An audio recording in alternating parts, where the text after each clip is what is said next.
Baru-baru ni Pentagon diorang dah lepaskan beratus-ratus dokumen rahsia yang sebelum ini disembunyikan berkaitan alien dan UFO. Dokumen-dokumen tu merentas tempoh masa berdekad-dekad dan terdapat hal yang sangat mengejutkan tentang pendedahan besar-besaran ni. Orang tak kisah dan tak ada yang teruja pun. Malah beberapa hari ni, spesies cengkerik dok buat konsert mega besar-besaran meraihkan dokumen-dokumen ni. Donald Trump kata punca dia lepaskan koleksi ni sebab terlalu banyak permintaan dan orangnya berminat pasal alien dan UFO daripada rakyat global baru-baru ni. Ya ke Trump? Itu ke sebab dia, Trump? Netizen yang biasanya digemparkan dengan berita alien dan UFO selama ini, kali ini diorang tarik mata ke atas beramai-ramai. Komuniti UFO yang kerja diorang duk bincang pasal UFO kali ni nampaknya sangat-sangat kecewa dan marah. Jadi pendedahan UFO besar-besaran tu cumalah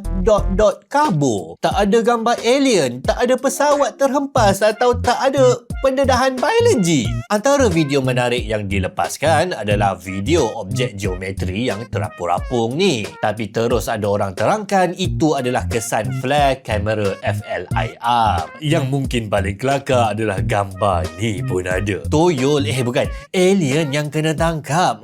Kecil alien tu comel, mesti suka tengok cerita Omar dan Hana. Ini adalah gambar hoax lama yang orang buat pada April Fool tahun 1954. Apa faedah diorang pergi dedahkan balik gambar-gambar ni? Jadi dalam video ni taklah kita nak pergi semak satu-satu bahan apa yang dikeluarkan oleh kerajaan Amerika tu. Malangnya aku kena menjana pendapatan keluarga. Tapi pengamatan yang kita semua dok perasan dari dulu adalah golongan yang paling obses dengan UFO ini adalah orang Amerika. Malah Amerika adalah pengeksport utama dunia pasal kepercayaan UFO dan alien. Termasuklah gambaran alien yang paling terkenal dalam sejarah ni. Sekali lagi aku rasa ini toyol je bang. Malah gambar ini sangat mencerahkan kita pasal keseluruhan kisah pencarian UFO ni. Ini adalah gambar rajah penampakan UFO di dunia. Negara-negara lain gelap, tak berapa nampak cerah. Negara yang paling terang, yang paling banyak sekali nampak UFO adalah negara McDonald tu.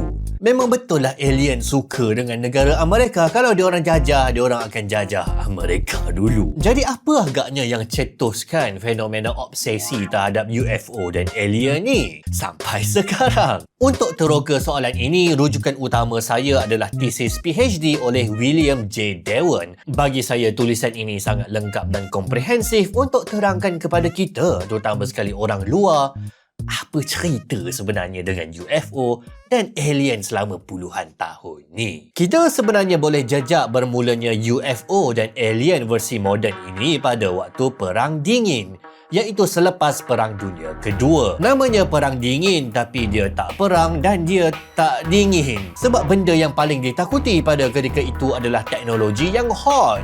Bom nuklear. Dan bom nuklear ni antara benda yang paling panas lah. Walaupun tak jadi perang sudahnya antara US dengan Soviet, pada waktu Perang Dingin tu orang US takut akan jadinya perang. Macam sekarang lah dok takut akan jadinya Perang Dunia Ketiga. Orang US pada waktu tu takut musuh diorang akan hantar pesawat ke kenderaan terbang, ke jet, ke di langit untuk serang atau intip diorang. Jadi masyarakat US pada waktu tu jadi sensitif bila diorang tengok langit. Bila hang dah sensitif ni, memang hang akan nampaklah corak ataupun objek yang tak wujud. Malah satu fenomena yang sangat-sangat menarik dan misteri dalam kajian psikologi adalah bila ada satu masyarakat yang beramai-ramai, mereka dipengaruhi emosi mereka dengan sangat-sangat kuat, boleh berlakunya mass hysteria ataupun mass psychosis. Insiden besar utama yang lahirkan ufologi zaman moden ini berlaku pada 1947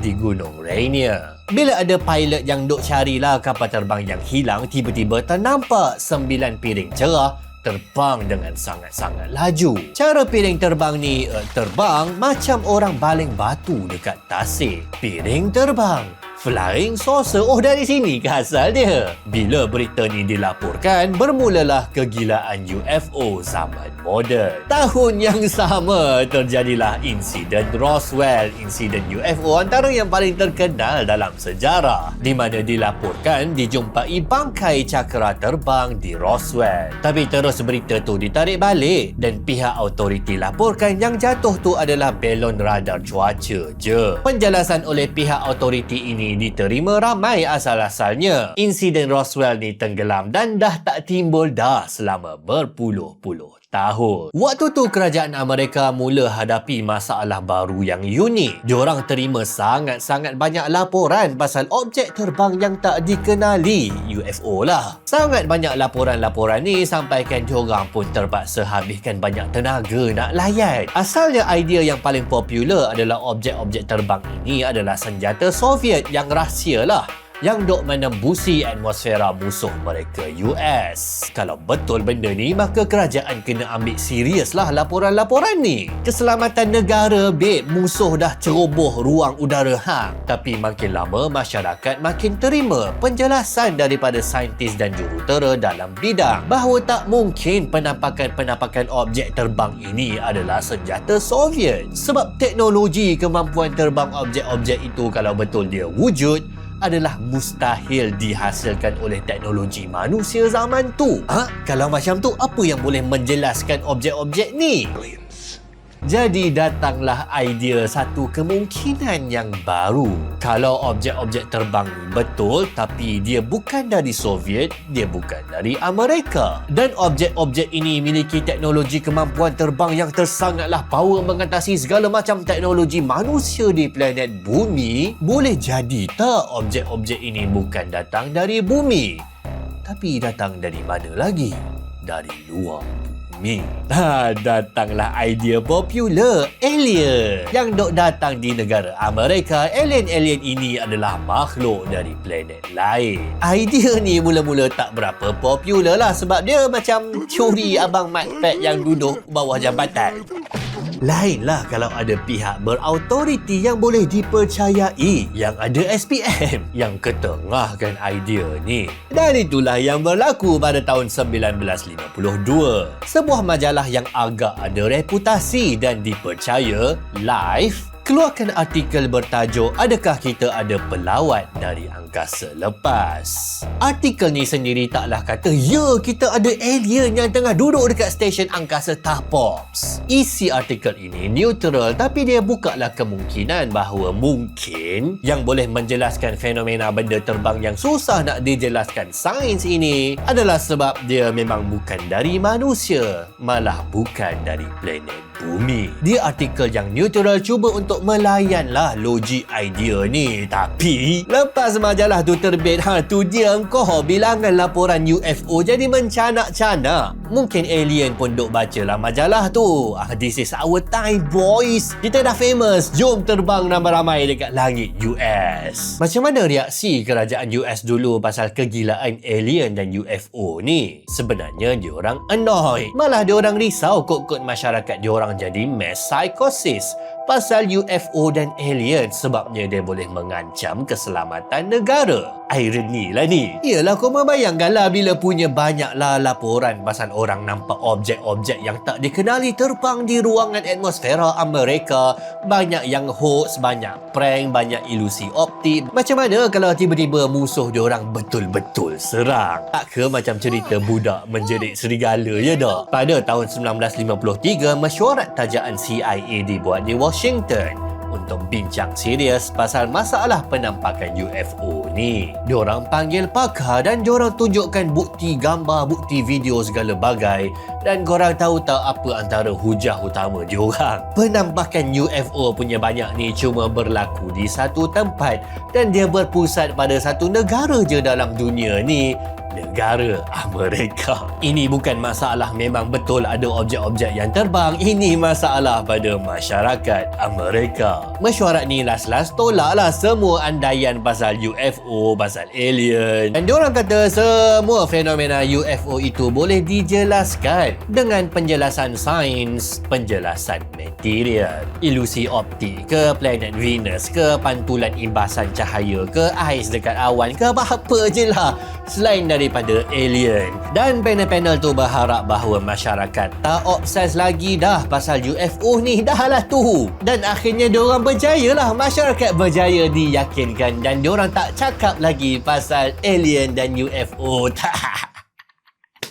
Jadilah trend baru dalam masyarakat, teori konspirasi. Diorang tak percaya kerajaan dan pihak berautoriti tentang apa-apa pun pasal UFO dan alien sebab kerajaan sengaja menyembunyikan kebenaran. Oh, dan insiden Roswell tu tadi kan, yang sepatutnya dah settle dah secara rasmi. Masyarakat korek balik insiden tu dan diorang kata bahawa kerajaan menipu, diorang menyembunyikan kebenaran sebenar, iaitu mereka benar-benar menjumpai pesawat alien. Trend ini berlaku sampailah sekarang. Setiap kali ada penampakan atau bukti baru UFO atau alien, berlakulah proses-proses yang sama. Geng UFO akan kata itulah bukti-bukti tambahan pada bukti kewujudan UFO dan alien yang dah pun menggunung dah.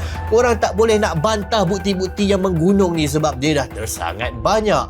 Power by quantity. Geng-geng skeptik akan serang satu persatu video dan gambar yang sama untuk buktikan dia boleh dijelaskan tanpa kita teorikan ia berpunca daripada alien. Sampai bila benda ni? Sampailah Abang Jamil mau perkenalkan kursus-kursus oleh Akademi Hasbullah. Kursus Akademi Hasbullah adalah kursus pembelajaran dengan kualiti antarabangsa yang dihasilkan oleh saintis dan penghasil konten tempatan kita, Dr. Hasbullah Syarah. Ada macam-macam kursus yang disediakan, macam kursus enjin Zero to Hero, kursus kenderaan elektrik, kursus asas AI. Malah kalau anda nak jadi influencer atau penghasil konten, kursus penghasilan konten pun ada supaya anda jadi pempengaruh yang berkualiti. Kebanyakan kursus ni semua tengah promosi hebat, jadi jom dapatkan kursus oleh Akademi Hasbullah, link di pautan.